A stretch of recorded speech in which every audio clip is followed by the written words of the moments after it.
Welcome to another episode of The Brand Called You, a podcast and podcast show that brings you leadership lessons, knowledge, experience, and wisdom from hundreds of successful individuals from around the world.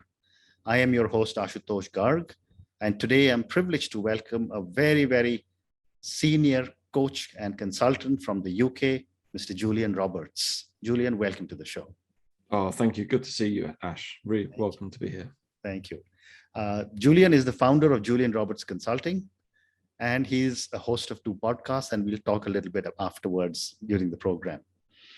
So, Julian, let's start about coaching. What made you become a coach? What made me become a coach? It's interesting, isn't it? There's always a journey, there's always a story behind it. I guess I started my career 20 odd years ago.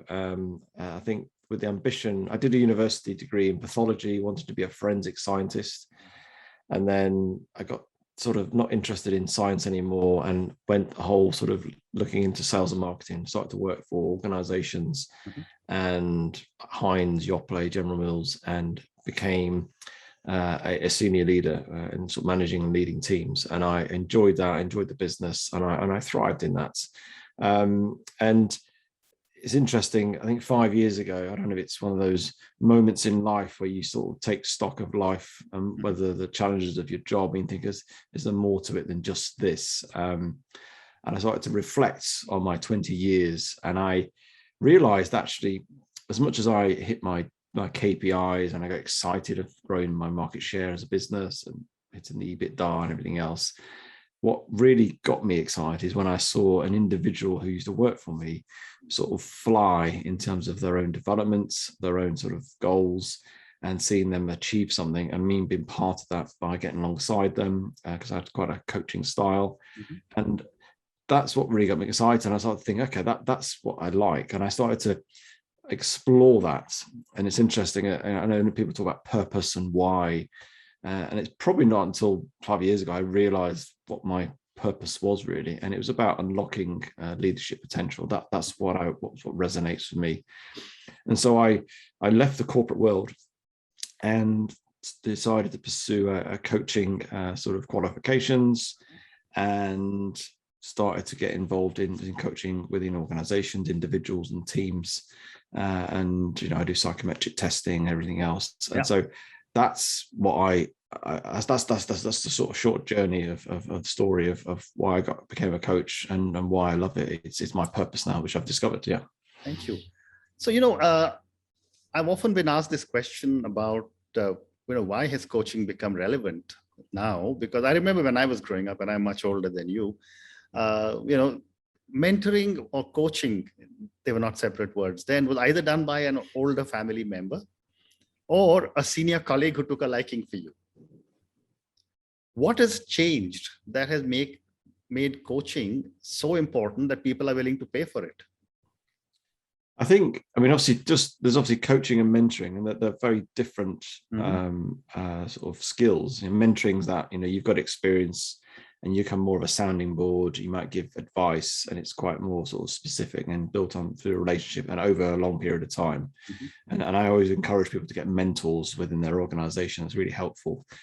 Somebody who's outside of your sort of office type of thing and your sort of skill sets, and gives you a bigger picture.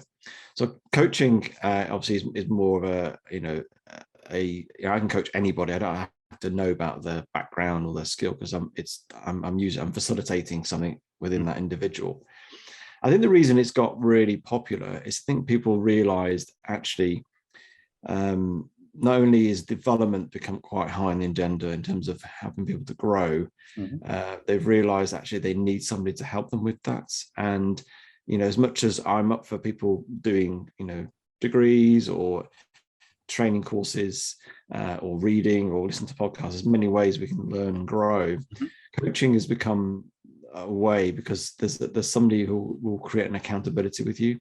Somebody will not only support you, challenge you, but give an accountability. And I think that really helps, and that's why people really like coaches. And I often find I can ask those questions that nobody else, because I've got no agenda in that individual. All I want to do is get the best out of them. So I might come in with some challenging questions, there's no judgment there. And then when we meet next time, we might have some accountability. And I think that accountability becomes really quite strong and makes them think, okay, I've got to make a change here. But also, I think, and this is where I think people forget, some of the stuff I get involved with is changing people's mindsets. And that's some of the skills that you sort of can't always do it on your own. And you need somebody to sort of help you reframe things, help you to sort of change your perspective on things. And that's what becomes powerful when you get a mindset change on something. Suddenly they just take flight and sort of really go off and unlock their own potential. So you mentioned that you focused on unlocking leadership potential, and you have run large businesses as a leader yourself, and now you're a coach. What would you say are some of the key differences between coaching a senior leader and an emerging leader? That's a very good question, actually. In principle, there's probably no difference because I approach everybody as an individual and we focus on their specific goals. So it would the difference would be more about their focus and where they're at. A senior leader might be more about just changing some mindsets. It might be some sort of refining some stuff. Emerging leader might have some other things to sort of develop. So my approach would be no different, but it's different for everybody, if you know what I mean. So I'll take the leader. I'm coaching somebody later on today who's an emerging leader, and I approach it as an individual. We've worked through the sort of the goals and outcomes they want to achieve, and so that's how I approach it. I'm trying to help them achieve what they want to achieve and more. And I do that through giving them real clarity on that, because often people come to me with an idea what they want, but actually I can help them get more clarity as through the process. And then the other thing is I give them increased self-awareness by the sort of reflecting and sort of feeding back. And then finally, the thing that really helps with leaders is then smashing down those limiting beliefs, because people have all these big dreams and ideas, but they have that sense of, well, I don't believe I can do it. And if you don't believe you can do anything, if you don't believe you can get to the top of a mountain or a hill, you won't make any attempts to even get there or try. And so once you break down those limiting beliefs, then people then start to then take some action and start to execute. So long answer, I don't think for me is any difference in my approach. It's different for each individual. Interesting. And would you be able to share an example without giving names of how you saw an individual transitioning? Yeah, I mean, there's a number of outcomes I work with people. Obviously, they're all unique. I'm trying to think one. I had somebody who was just been promoted into the boardroom, and she was a lady, and she was surrounded by alpha males, very strong. And her outcome was she wanted to have more confidence within the boardroom. She felt she wanted to come across, with impacts and authority. And so that was what we worked on. And we took her through a process of realizing and doing that. And what we did with that really, actually, and it's often where I get people to get to understand her purpose and her mission. And so we did a few sessions understanding what was her purpose. And so she realized what that was. And it was about helping people in various scenarios. And that related to what the work she was doing. And so when we got to the situation when she's challenging people within a context of boardroom, I said to her, instead of thinking about, oh, I'm challenging this person, or I need to make a step up here and jump in. If you think about, you want to help that person, ultimately that will help achieve your purpose, or I want to help these individuals, achieve this.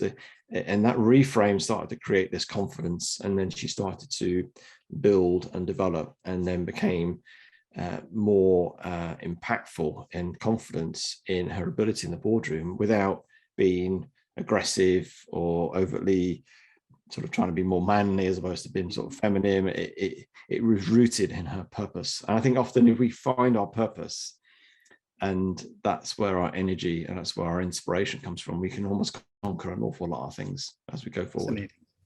Fascinating. So my next question to you, Julian, is who should look for a coach? Normally it's a company with a sponsor, but I find there are a lot of individuals who are becoming self-sponsors. So I'd like to understand from you, who should really look for a coach? I mean, I'm a believer of we all need a coach at some part of our lives. A coach is not there for all, in terms of it's a short-term intervention. You've got some things to achieve and you need somebody to help you and support you. And I think we've got to get into that mindset that actually we need others around us. And that's, I think, a good place to be, rather than we just do it all by ourselves. I have a coach myself, so I do practice what I preach. So I would say anybody who's in a situation where they've got to achieve some big goals, and somebody who could help them, expand upon those goals and give clarity to that, would need a coach. And yes, there's more and more people. It's not just in organizations who are paying for coaching.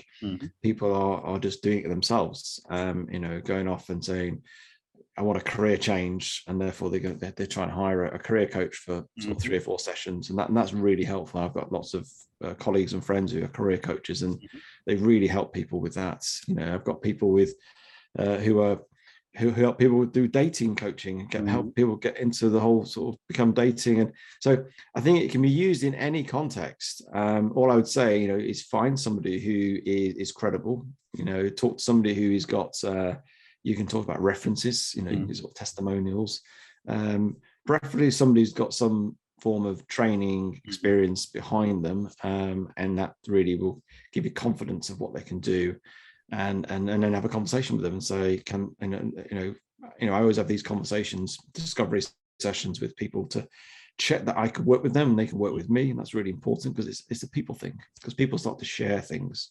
So yeah, fascinating. And my next question is that, how long should an association be? I mean, it varies from 1 session to years.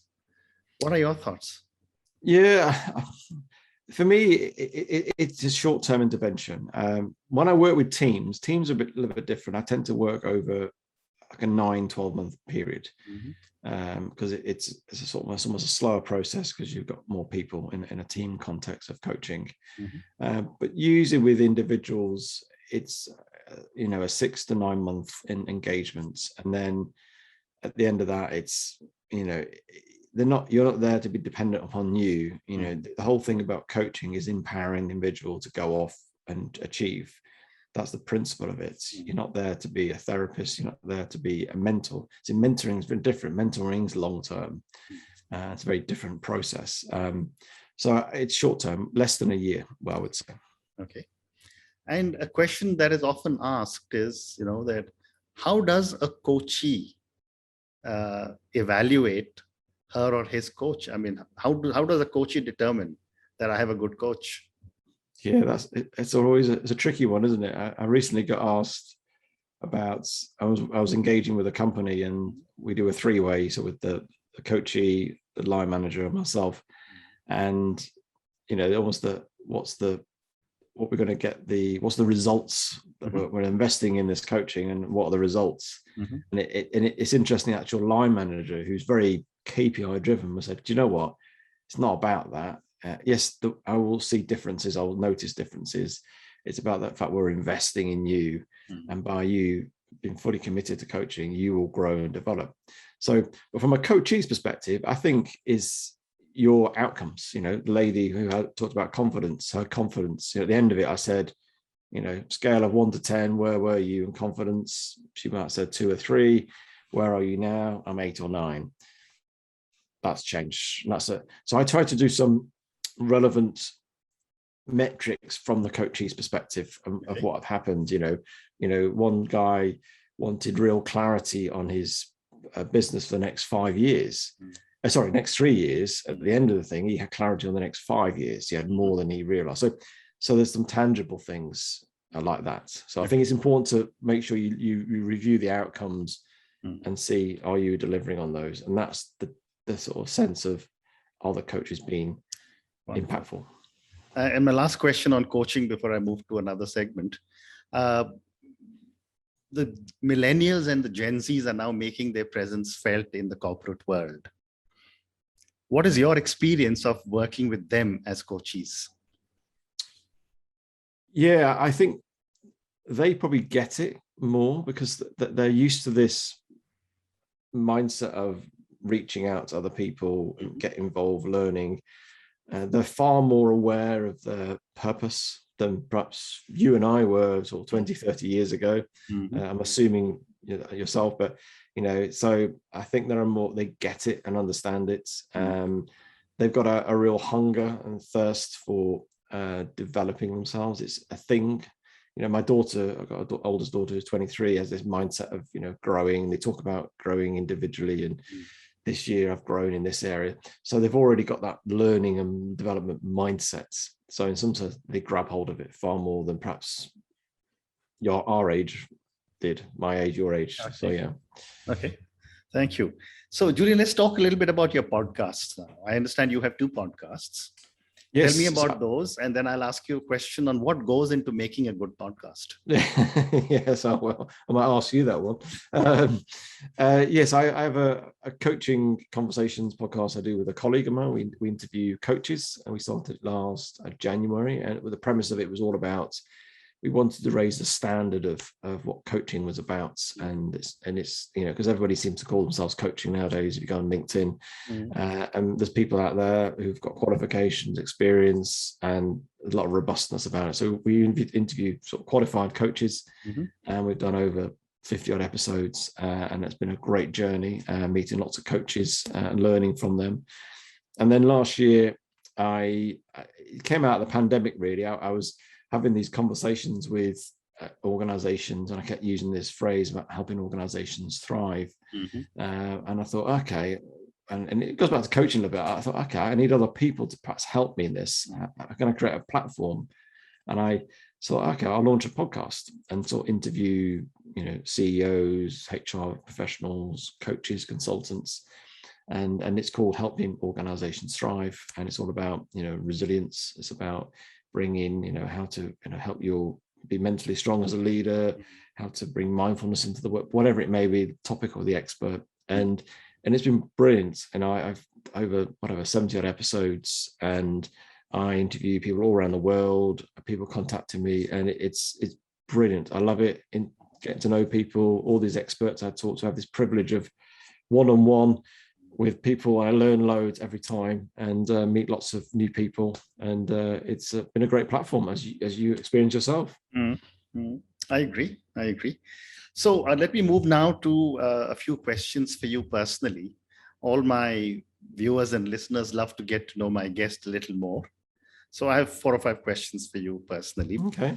My first question is that, you were in the corporate world and now as a coach, what would you say are 3 key milestones or pivot points in your life or your career?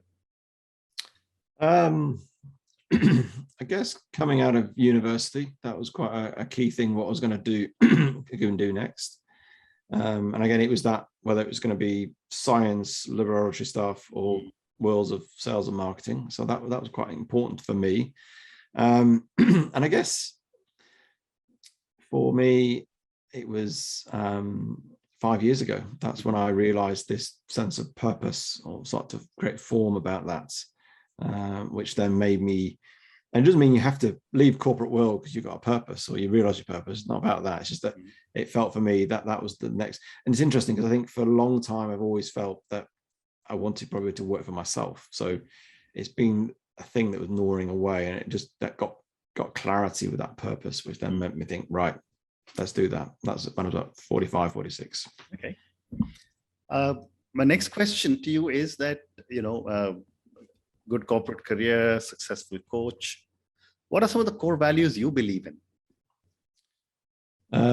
My core values really are all about being, and it sounds really it's authentic, being yourself, bringing your whole self into a situation, and that's personally, professionally.